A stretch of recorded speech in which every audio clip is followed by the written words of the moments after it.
International court of justice ने Israel को आदेश दिया कि वो राफा में हमले को रोकी। जानकारी के मुताबिक साउथ अफ्रीका ने इजराइल पर नरसंहार का आरोप लगाते हुए कोर्ट से जंग को रोकने की मांग की थी। मामले में 15 जजों की टीम सुनवाई कर रही है। पाकिस्तान ने एक आत्मघाती हमले में मारे गए चीनी इंजीनियरों के परिजनों को मुआवजा देने का फैसला किया है। एक रिपोर्ट के मुताबिक वित्त मंत्री मोहम्मद औरंगजेब की अध्यक्षता में एक बैठक में यह फैसला लिया गया। 26 मार्च को खैबर पख्तूनख्वा प्रांत में शांगल में चीनी नागरिकों के काफिलों पर एक आत्मघाती हमला हुआ था। इसमें 5 चीनी इंजीनियरों समेत एक पाकिस्तान ड्राइवर की मौत हो गई थी।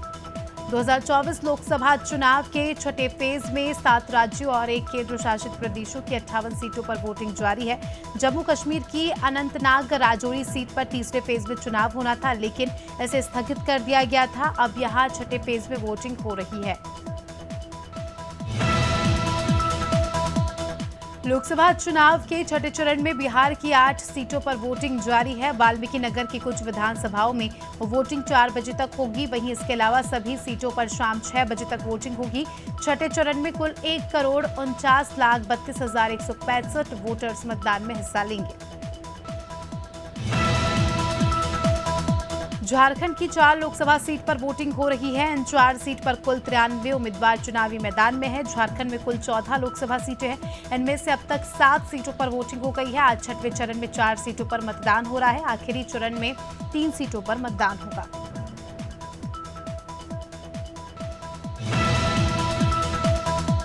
हरियाणा की 10 लोकसभा सीटों पर वोटिंग जारी है। वोटिंग शाम 6 बजे तक चलेगी। राज्य में 2,76,768 वोटर है। वहीं 10 सीटों पर 223 उम्मीदवार हैं, जिनमें एक पूर्व सीएम और 2 केंद्रीय मंत्रियों की किस्मत भी ईवीएम में बंद होगी।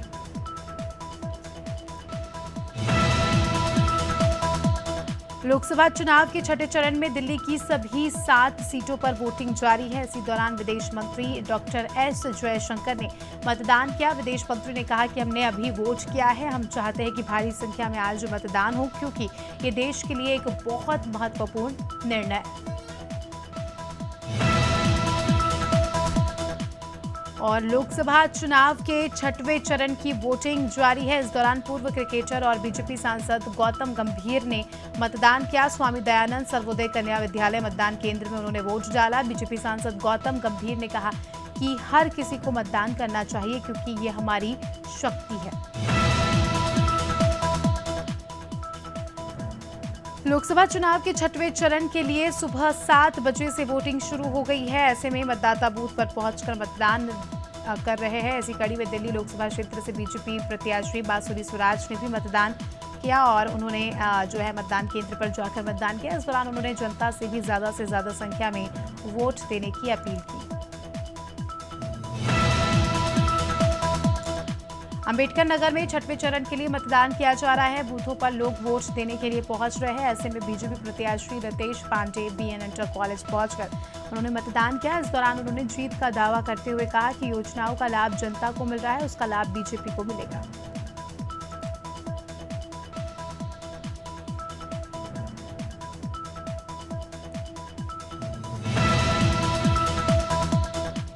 अंबेडकर नगर में छठवें चरण के लिए सुबह से वोटिंग शुरू हो गई है। मतदान को लेकर लोगों में भारी उत्साह देखने को मिल रहा है। जिले के कुल 1,899 बूथों पर मतदान किया जा रहा है, जहां 18,55,000 लोग अपने मत का इस्तेमाल करेंगे। चुनाव को शांतिपूर्ण तरीके से कराने के लिए भारी पुलिस बल को भी बूथों पर तैनात किया गया। जिले में 109 क्रिटिकल मतदान केंद्र है। ललितपुर के सदर कोतवाली क्षेत्र में पति ने पत्नी की रस्सी से गला घोंटकर हत्या कर दी। इसके बाद बच्चे को लेकर फरार हो गया। सूचना मिलने पर पुलिस मौके पर पहुंची, शव को कब्जे में लेकर पोस्टमार्टम के लिए भेजा। जानकारी के मुताबिक महिला का अपने पति से विवाद चल रहा था और कुछ दिन पहले उसने धमकी दी थी कि अपनी पत्नी को मारकर बच्चे को यहां से ले जाए। बलरामपुर जिले में झाड़ फूंक का काम करने वाले बुजुर्ग की कुल्हाड़ी से गला काटकर हत्या कर दी गई। मामला शंकरगढ़ थाना क्षेत्र का है, जहां गांव के रामदेव टोपो ने झाड़ फूंक करने वाले बुजुर्ग को अपने घर बुलाया। इस दौरान किसी बात को लेकर दोनों के बीच विवाद हो गया, जिसके बाद आरोपी रामदेव ने बुजुर्ग की हत्या कर दी। झाबुआ कोतवाली क्षेत्र में एक युवक ने फांसी लगाकर आत्महत्या कर ली। मृतक के परिजनों ने साहूकारों पर आरोप लगाया है और मृतक ने साहूकारों से रुपए उधार लिए थे, जिससे उसने वापस कर दिए थे, लेकिन फिर भी साहूकारों से परेशान करते थे, जिससे तंग आकर युवक ने आत्महत्या कर ली।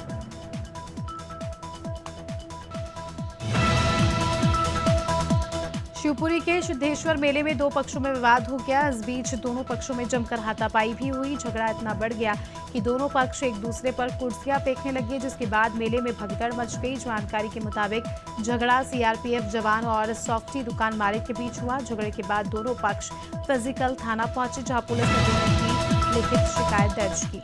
दुर्ग पुलिस ने मंत्री यादव की हत्या की गुत्थी सुलझा ली है और 3 आरोपियों को गिरफ्तार कर लिया है, जिनके पास से हत्या में इस्तेमाल किए गए 2 चाकू बरामद हुए हैं। एसपी जितेंद्र शुक्ला ने बताया कि पुरानी रंजिश के चलते आरोपी अक्षत दुबे ने हत्या का प्लान बनाया और अपने साथियों के साथ मिलकर मंत्री यादव की हत्या कर दी।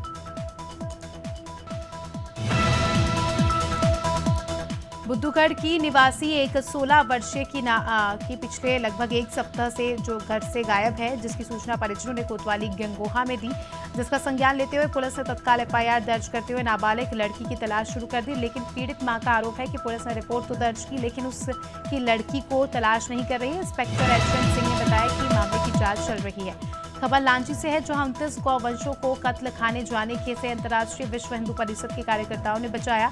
देर रात करीब 2 बजे गौ तस्कर गायों की तस्करी कर रहे थे। तस्कर गौवंशों को देव नदी के पुल से महाराष्ट्र के चंगेरा ले जा रहे थे। तभी अंतर्राष्ट्रीय विश्व हिंदू परिषद के करीब 8 सदस्यों ने इनकी घेराबंदी की, लेकिन मौके से सभी तस्कर फरार हो गए। भोपाल की अयोध्या नगर पुलिस ने डंपर लूट की घटना को अंजाम देने वाले 3 आरोपियों को गिरफ्तार कर लिया है। एडिशनल डीसीपी महावीर सिंह मुजालदे ने जानकारी दी और कहा कि आरोपियों ने वाहन चालक को ऑटो में बिठाकर उसके साथ मारपीट की। ऑटो चालक की शिकायत पर पुलिस ने मामला दर्ज किया, कार्रवाई की और पुलिस ने डंपर जब्त कर आरोपियों के पास से अन्य सामग्री और हथियार बरामद किए।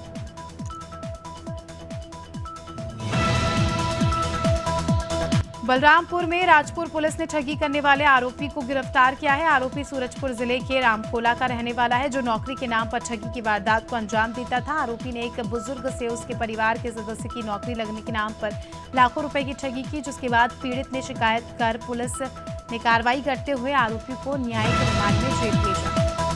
रतलाम पुलिस ने शासकीय मेडिकल कॉलेज की पार्किंग से अवैध शराब से भरी एक कार बरामद की है। कार से जब्त की गई शराब की कीमत 10 लाख रुपए बताई जा रही है। इस मामले में पुलिस ने ढाबा संचालक प्रिंस टांग को भी गिरफ्तार किया। तो वहीं अब कॉलेज परिसर में शराब से भरी कार छिपाने के मामले में मेडिकल कॉलेज की सुरक्षा व्यवस्था पर भी सवाल उठ रहे हैं। बलरामपुर के बाड्रफ नगर में आबकारी विभाग की टीम ने एक शराब दुकान पर छापा मारा। इस दौरान टीम ने कर्मचारियों को शराब की बोतल में पानी मिलाते पकड़ा। कर्मचारी अंग्रेजी शराब की बोतल में पानी मिला रहे थे, जिसके बाद आबकारी अधिकारी ने सेल्समैन दीपक गुप्ता और नीरज गुप्ता के खिलाफ केस दर्ज कर लिया है। बटियागढ़ में नमक से भरा ट्राला अनियंत्रित होकर पलट गया। घटना में ट्राले के परखच्चे उड़ गए, लेकिन चालक बच गया। वहीं माल का काफी नुकसान हुआ। घटना की सूचना मिलते ही बटियागढ़ थाना पुलिस मौके पर पहुंची। फिलहाल मामले की जांच चल रही है।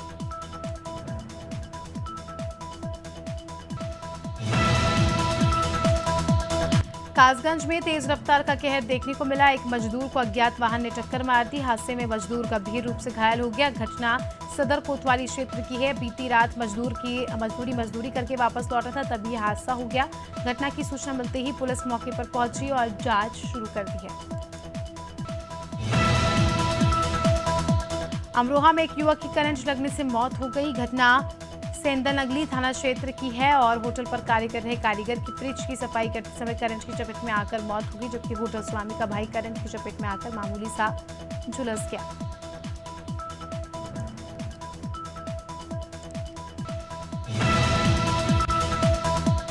सिद्धार्थनगर जिले के डुमरियागंज लोकसभा सीट पर मतदान जारी है और इसी कड़ी में जिलाधिकारी पवन अग्रवाल ने परिवार समेत तेतरी बाजार बूथ पर वोट डाला। मीडिया से बात करते हुए पवन अग्रवाल ने बताया कि जिले के 2178 बूथों पर सकुशल मतदान चल रहा है।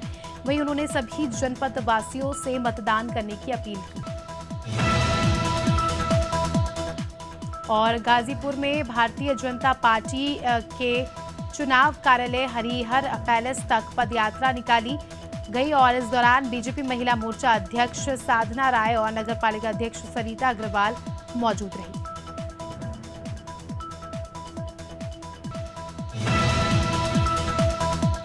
धार की भोजशाला में केंद्रीय पुरातत्व विभाग टीम ने आज 65वें दिन सर्वे का काम शुरू कर दिया है। सर्वे के लिए जिन जीपीआर और जीपीएस मशीनों का इंतजार लंबे समय से किया जा रहा था, ये मशीनें भी आज धार पहुंच गई है। मशीनों को मजदूरों की मदद से भोजशाला में ले आया गया और अब मशीनों का उपयोग भी सर्वे के लिए होगा।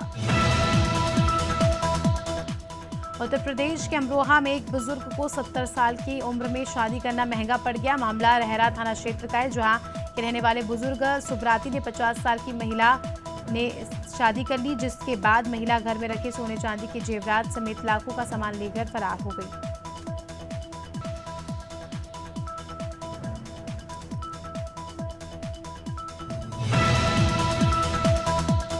फतेहपुर जिले के किशनपुर थाने में 5 लोगों को 3rd डिग्री देने का मामला सामने आया है। आरोप है कि लापता पत्नी की शिकायत करने पर परिजन के साथ पहुंचे युवक को पुलिस ने पीट कर अधमरा कर दिया, जिसके बाद पीड़ित युवक ने एसपी से शिकायत कर न्याय की गुहार लगाई। इस मामले में एसपी का कहना है कि डीएसपी खागा को जांच सौंपी गई है।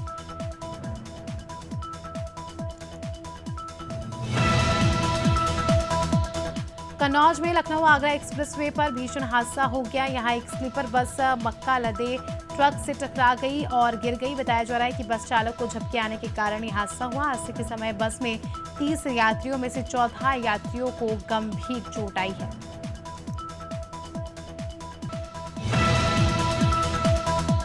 मसूरी देहरादून मार्ग के बड़े मोड़ के पास एक कार चालक ने सामने से आ रही स्कूटी को टक्कर मार दी, जिसमें स्कूटी में सवार युवक गंभीर रूप से घायल हो गया। स्थानीय लोगों ने घटना की सूचना मसूरी पुलिस को दी, जिसके बाद मसूरी पुलिस ने स्थानीय लोगों की मदद से स्कूटी चालक को उप जिला अस्पताल पहुंचाया। भोपाल के नाबालिग के नबीबाग के रहवासियों को बिल्डरों की वजह से दिक्कतों का सामना करना पड़ रहा है। दरअसल नबीबाग के आसपास के इलाकों में बिल्डरों ने अपने मकान को ऊंचा बना लिया है, जिस कारण बिजली के तार रहवासियों के घर से टकरा रहे हैं और इसी को लेकर रहवासी कई बार शिकायत कर चुके हैं। ऑर्गेनाइजेशन ने अडानी कोल इंपोर्टर केस को लेकर chief justice of India DVI Chandrachud को एक लेटर लिखा है। इस लेटर में ऑर्गेनाइजेशन ने सुप्रीम कोर्ट के डायरेक्टर ऑफ रेवेन्यू इंटेलिजेंस के जरिए दायर अडानी ग्रुप के पेंडिंग केस को तेजी से रिजॉल्व करने की मांग की है। भारत के ई कॉमर्स सेक्टर में बड़ी हलचल होने वाली है। दिग्गज टेक कंपनी गूगल ने ई कॉमर्स कंपनी फ्लिपकार्ट में हिस्सेदारी खरीदने का ऐलान किया। एक रिपोर्ट के मुताबिक गूगल ने फ्लिपकार्ट के $950 मिलियन के फंडिंग राउंड में लगभग $350 मिलियन का निवेश किया। सूत्रों ने बताया कि इस फंडिंग राउंड में फ्लिपकार्ट का वैल्यूएशन $36 बिलियन रहा। जून में बैंकों में 14 दिन कामकाज नहीं होगा। देश में कई वजहों से अलग अलग जगहों पर 3 दिन बैंकों में कामकाज नहीं होगा। इसके अलावा 5 रविवार और 2 शनिवार को भी बैंक बंद रहेंगे। महीने की शुरुआत छुट्टी के साथ होगी। 17 जून को बकरा ईद के मौके पर देश भर में बैंक बंद रहेंगे। वहीं 18 जून को भी जम्मू से और श्रीनगर में बैंक के कामकाज बंद रहेंगे। साउथ कोरिया के येचिनोन में चल रहे world cup stage 2 compound archery में भारतीय महिला टीम को गोल्ड और मिक्स टीम में सिल्वर मेडल मिला है। आज हुए विमेंस फाइनल में भारतीय टीम ने तुर्की को हराया, जबकि मिक्स टीम को अमेरिका से हार का सामना करना पड़ा। राजस्थान रॉयल्स के खिलाड़ी शिमरोन हेटमायर पर भारतीय क्रिकेट कंट्रोल बोर्ड ने आईपीएल आचार संहिता के उल्लंघन में दोषी मानते हुए जुर्माना लगाया। हालांकि हेटमायर की गलती नहीं थी, वहीं हेटमायर ने अपनी गलती को अस्वीकार किया। उन पर मैच फीस का 10% जुर्माना लगाया गया है।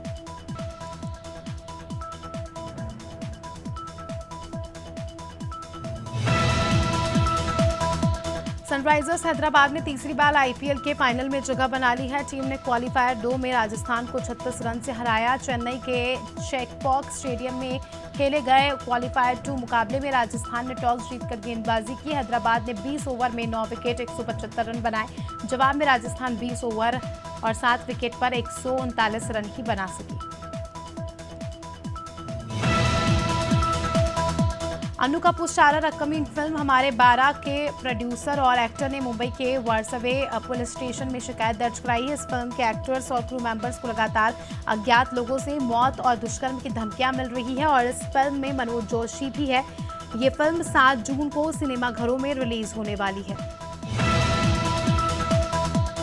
तेलुगु फिल्म मेकर चरण तेज उपलापति जल्द ही बॉलीवुड डेब्यू के लिए रेडी है। उनकी इस हाई बजट फिल्म में काजोल, प्रभुदेवा और नसरुद्दीन शाह जैसे कलाकार नजर आने वाले हैं। प्रभुदेवा 27 साल बाद काम करेंगे। इस फिल्म में काजोल और प्रभुदेवा के अलग अंदाज हमें देखने को मिलेंगे।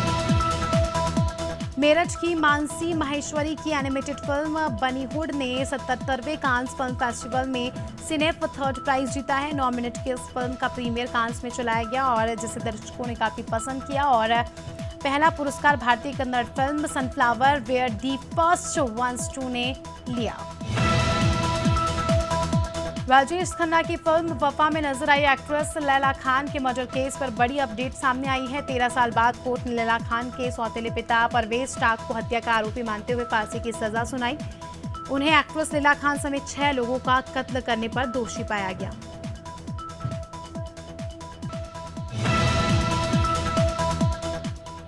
सतहत्तरवें कांस फिल्म फेस्टिवल में कोलकाता की रहने वाली एक्ट्रेस अनुसुईया सेन गुप्ता ने बेस्ट एक्ट्रेस का अवार्ड अपने नाम किया। अनुसुईया को यह अवार्ड उन स्टैंड रिगार्ड सेगमेंट में फिल्म सीमलेस में उनकी परफॉर्मेंस के लिए दिया गया। इसके साथ ही कांस के इतिहास की पहली भारतीय एक्ट्रेस बन गई है जिन्होंने ये अवार्ड जीता है। आज 25 मई को नौतपा शुरू हो गया है। आने वाले 9 दिनों तक तेज गर्मी रहेगी और मध्य प्रदेश में भी नौतपे का असर देखने को मिल रहा है। अशोकनगर और निवाड़ी में लू का रेड अलर्ट है। यदि 10 साल के आंकड़ों पर नजर डालें तो 5 साल ऐसे रहे जब नौतपे में प्रदेश जमकर तपा। आज से नौतपा शुरू हो गया है। 25 मई से 2 जून तक 9 दिन साल के सबसे गर्म दिन होंगे और छत्तीसगढ़ में अगले 48 घंटे हीट वेव जैसी स्थिति रहेगी। मौसम विभाग के मुताबिक 27 मई से अधिकतम तापमान में 2 से 3 डिग्री की बढ़ोतरी होगी।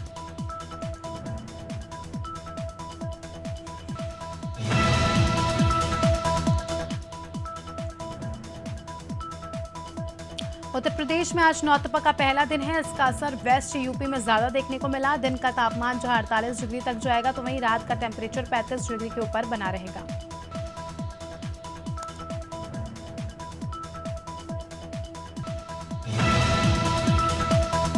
राजधानी पटना सहित बिहार के कई जिलों में इस समय भीषण गर्मी की मार देखी जा रही है। लोग उमस भरी गर्मी से परेशान हैं। हालांकि मौसम विभाग ने राज्य के कई जिलों में आज शाम तक तेज बारिश का अलर्ट भी जताया है। मौसम विभाग के मुताबिक बंगाल की खाड़ी में उठा साइक्लोनिक रेमल 26 मई को बांग्लादेश और पश्चिम बंगाल के तट से टकराएगा। झारखंड में मौसम बदलता हुआ है। मौसम विभाग ने राज्य में 25 से लेकर 28 तारीख तक बारिश और तेज हवा का येलो अलर्ट जारी किया है और विभाग के अनुसार राज्य के कई हिस्सों में बारिश के आसार है। 25 मई से 28 मई तक राज्य के कई जगहों पर गरज चमक के साथ बारिश होगी।